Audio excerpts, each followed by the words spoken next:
윤석열 대통령 측은 최근 탄핵 심판에서까지 부정선거 음모론을 꺼내고 있습니다.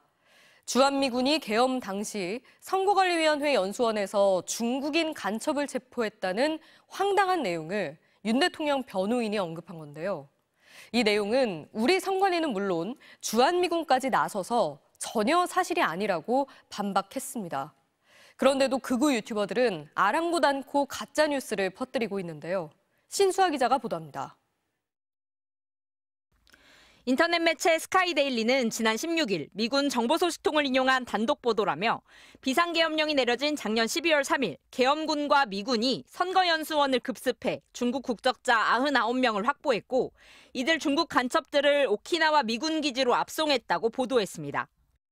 지난달 40일에는 40대 중국인이 드론으로 국정원을 촬영하다 붙잡혔습니다.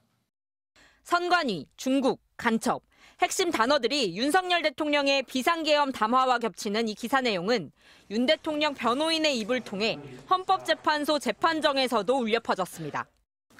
미국 오키나와 미군 부대 시설 내에 가서 조사를 받았고 부정선거에 대해서 다 자백을 했다는 그런 뉴스가 나왔습니다. 그게 팩트이든 아니든 윤 대통령 측은 사실이 맞는지는 미국이 발표하지 않겠냐고 덧붙였습니다. 주한미군은 윤 대통령 측의 기대와는 달리 정반대로 입장을 발표했습니다. 미군에 대한 묘사와 주장들은 전혀 사실이 아니라며 책임 있는 보도와 사실 확인을 촉구한다고 명백하게 선을 그은 겁니다. 중앙선관위도 계엄군은 선거연수원 건물 안으로 진입하지 않았으며 당시 연수원엔 교육을 받던 선관위 공무원 88명, 강사 8명 등 96명이 머물고 있었다고 반박했습니다.